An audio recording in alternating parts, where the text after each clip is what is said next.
Police বিভাগে যারাই আছেন তারা খুবই কিন্তু ডিসিপ্লিন।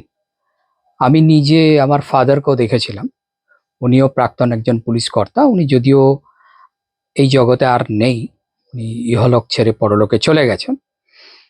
কিন্তু আমি যেটা খুব খারাপ লাগে যখন আমরা মিডিয়াতে দেখি কর্ণাটকের ডিজিপি সাহেব ডক্টর কে রামচন্দ্রন রাও, 1994 সালের আইপিএস ব্যাচ, এনাদেরকে আর ব্যাচ বলে, রেগুলার রিক্রুট ব্যাচ।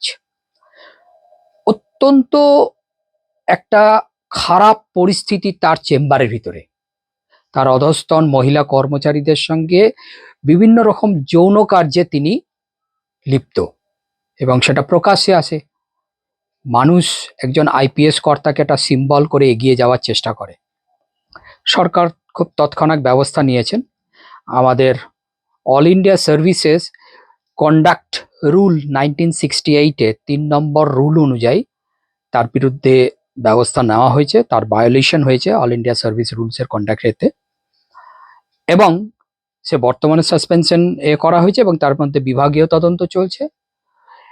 তার মধ্যে অল ইন্ডিয়া সার্ভিস রুলসের ডিসিপ্লিন এবং অ্যাপিল এর রুল 1969-এর সেকশন রুল 4 অনুযায়ী তিনি কিছু সুযোগ সুবিধা পিকিউনারি পাবেন, কিন্তু বর্তমানে তিনি এখন তার পদমর্যাদা থেকে তিনি অব্যাহতি হয়ে একটা ইনভেস্টিগেশন বা ইনকোয়ারির সম্মুখীন হচ্ছেন।